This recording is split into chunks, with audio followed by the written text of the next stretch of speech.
Hello and welcome to Tic-Tac-Tour. In this video, we will learn about equivalent algebraic expressions with a particular focus on rational expressions. On the menu card for today's learning are the following topics. We'll learn about what rational functions and expressions are. We'll learn about restrictions, why they're important, how we can determine them given the equation or expression of a rational function or expression. And we will learn about how to simplify a rational expression to lowest terms, as well as state the relevant restrictions as part of the final answer. So let's dive right into the learning. Firstly, let's go back and revise what a rational number is. By definition, it's a number that can be expressed as a ratio of two integers. Now, I have 4 examples below as shown right here. So we have 3 over 5, square root of 2, pi, and negative 0.25.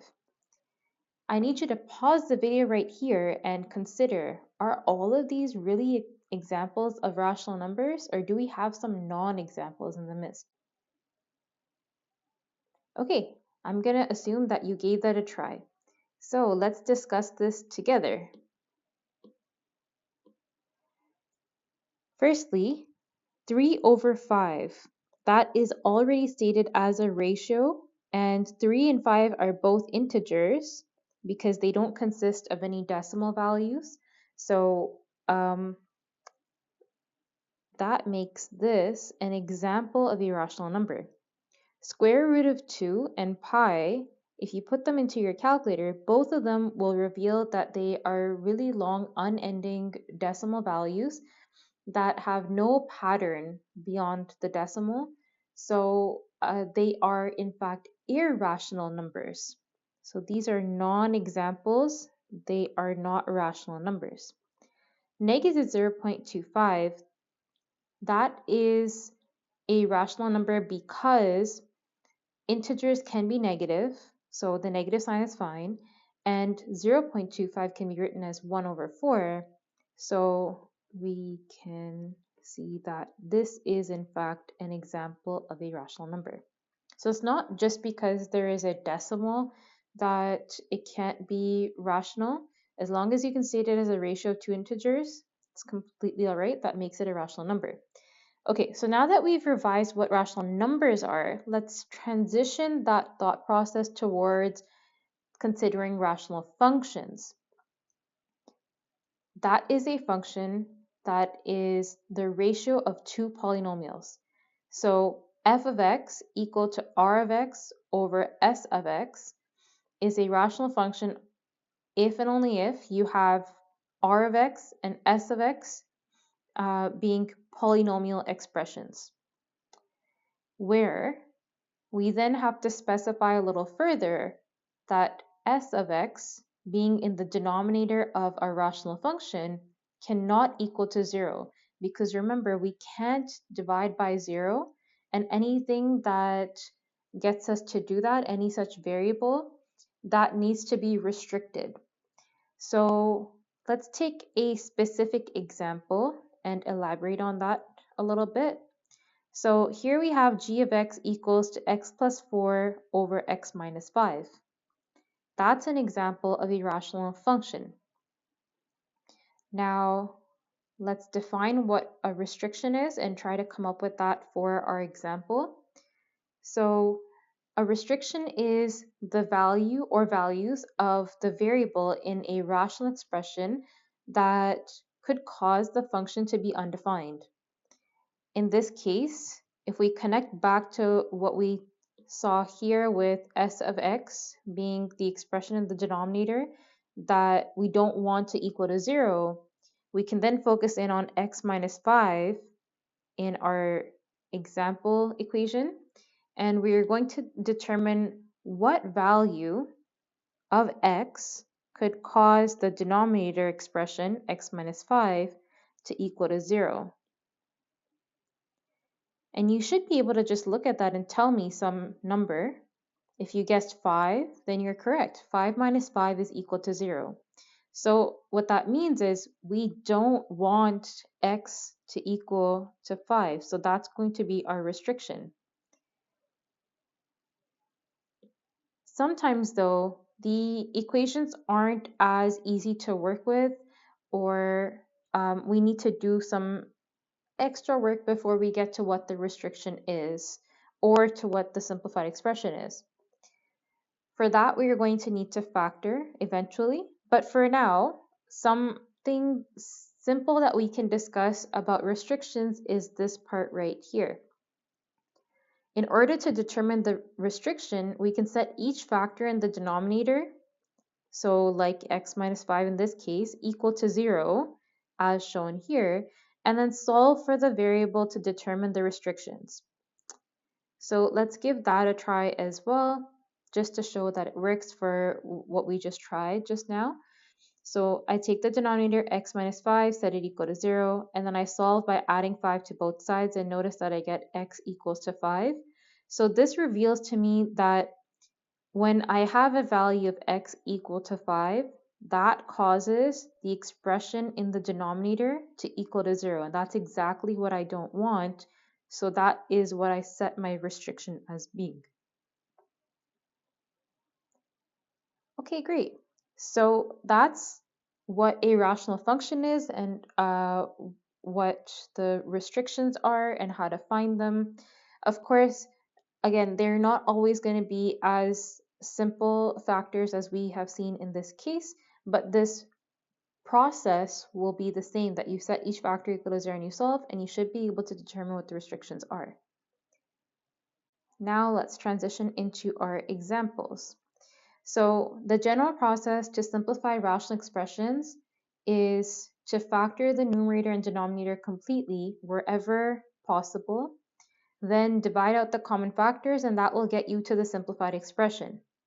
But as part of your final answer, you must also state the restrictions, which need to be based on the original denominator. As we will see in our examples, we could have some factors that simplify out by dividing if they appear in the numerator and denominator. And when that happens, we cannot just ignore the factors that we divided out. As long as the factors appeared in the denominator, they must also have a restriction written for them. So let's go through this example, and hopefully that will help clarify things. Firstly, step 1, we need to factor the numerator and denominator completely. Since these are simple trinomials, we just need to figure out which value will equal to this, so two values, that will add to the middle term, so add to -1 and multiply to equal to -12. In order to figure that out, you can list out the values that will multiply to equal to 12 and then find the pair that works. If you'd like to pause the video here and try to factor the numerator and denominator yourself, please go ahead and do so. I will go ahead and reveal the work in just a sec.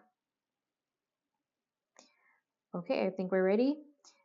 So for the numerator, we have that -4 and 3 are the pair of values that work. So we are going to write those down. X minus 4, x plus 3. And then for the denominator, two values that multiply to equal to 20 and add to equal to -9 are -4 and -5. So we have x minus 4, x minus 5. And here's where we go to step 2. We divide out common factors. So as you can see, x minus 4 appears both in the numerator and denominator. So I'm going to divide that out and state the final answer as x plus 3 over x minus 5. So we have simplified the rational expression to lowest terms. But we still need to state the restrictions for any such values in our original expression that would cause the denominator to equal to 0. So this is before simplifying. So we are going back to this step right here. and we are observing which x values would cause these two factors to equal to 0. So again, because these are simple factors, you could technically just look at this and tell me the answer and that would be okay. But I'm going to show my work just to get into the habit of it because I'm going to need these skills for the next question, which isn't as straightforward. So when I solve, I get x equals to 4 and x equals to 5. So that tells me that those are my restrictions. X cannot equal to 4 and 5. And now I have my final answer. The expression is stated in lowest terms, and I have the relevant restrictions. All right, let's move on to the next example. So again, for this example, we will need to factor the numerator and denominator. Please pause the video here and give it a try yourself first, and then we'll take it up together. All right, I think we're ready. So for the first trinomial, I am going to go ahead and use the butterfly method or the crisscross method. If you are curious about these factoring strategies, please take a look at my other video, which discusses various factoring strategies, including the crisscross or butterfly method, as well as the box method. Okay, so for the butterfly or the crisscross method, we can take a look at the factors of the first and last value, and using that, I can see that the factors are x minus 1 and 2x plus 3. So the way this works is if I look across here, I get 3 times 1 is 3, and 2 times negative 1 is negative 2. 3 minus 2 is positive 1, which is what we want for the middle term. 2 times 1 is 2, and 3 times negative 1 is negative 3. So it all works out. And after that, we read across. So we have x minus 1, that's our first factor, and 2x plus 3 is our second factor. So that's done. And I'm going to go ahead and write that in. So we have x minus 1, and 2x plus 3. We'll repeat the process. However, for the next example, you'll notice, hopefully, that all of the coefficients are even. So as soon as you notice something like that, you should think to yourself that I need to common factor. In this case, we have factored out 2, and we have 3x squared plus 2x minus 5 left over. For that then, I'm going to again use the crisscross or butterfly method. I find that it's the most efficient of all the strategies, but I think box method is pretty close as well. Decomposition is great too, but it's not as quick. So I would suggest this one. So again, we're going to write out the factors of 3 and 5. The order does matter. So again, if you're curious, please take a look at my other video. I'll link it in the description below. So we have 3 times 1 is 3. 5 times negative 1 is negative 5. And then looking across, we have 1 times 5 is 5. 3 times negative 1 is negative 3. 5 minus 3 is positive 2. So that's all the stuff has worked out, and that's exactly what we want. Now we'll just read across. We have 1x minus 1 is our first factor, and 3x plus 5 is our second factor. And of course, don't forget to bring the 2 down that we had factored out through common factoring earlier. So let's go ahead and write out our factors over here. And let's move on to step 2. We are going to go ahead and simplify.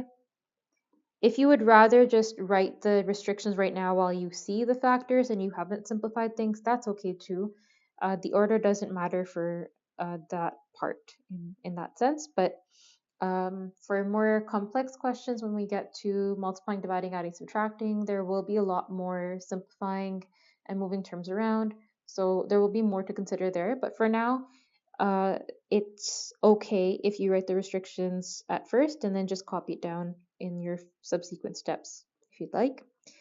I'm going to simplify out x minus 1, seeing as how it appears in the numerator and denominator. And remember that when you divide any number by itself or an expression by itself, that equals 1. So it goes away and it doesn't change anything else. What we are left with is 2x plus 3 over 2 times 3x plus 5. And now let's determine the restrictions. Notice that for x minus 1 equals 0, it's fairly simple, x equals 1. So that's our restriction, x cannot equal to 1. The other one is not as simple. That's what I needed you to notice. 3x plus 5 equals to 0. So it's a little hard to just look at that and tell me what x value will cause this to equal to 0. So we'll go ahead and solve. We'll subtract 5 on both sides to get 3x equals negative 5. And then we will divide both sides by 3. So we get that our other restriction is that x cannot equal to negative 5 over 3. And I personally like to write these in order from lowest to highest. So I'm going to go ahead and edit that. I'll write negative 5 over 3 and then 1. And that is our final answer. So we have the simplified expression and the two restrictions. In case you're wondering why I like to write from lowest to highest, it helps keep things organized, especially once you're dealing with many restrictions all at once. It can be helpful to be able to clearly see all the ones you've already listed out to make sure that you haven't missed any of them. Okay, and that is the lesson on equivalent algebraic expressions with a focus on rational expressions. Thank you so much for watching. Hope this was helpful. Take care.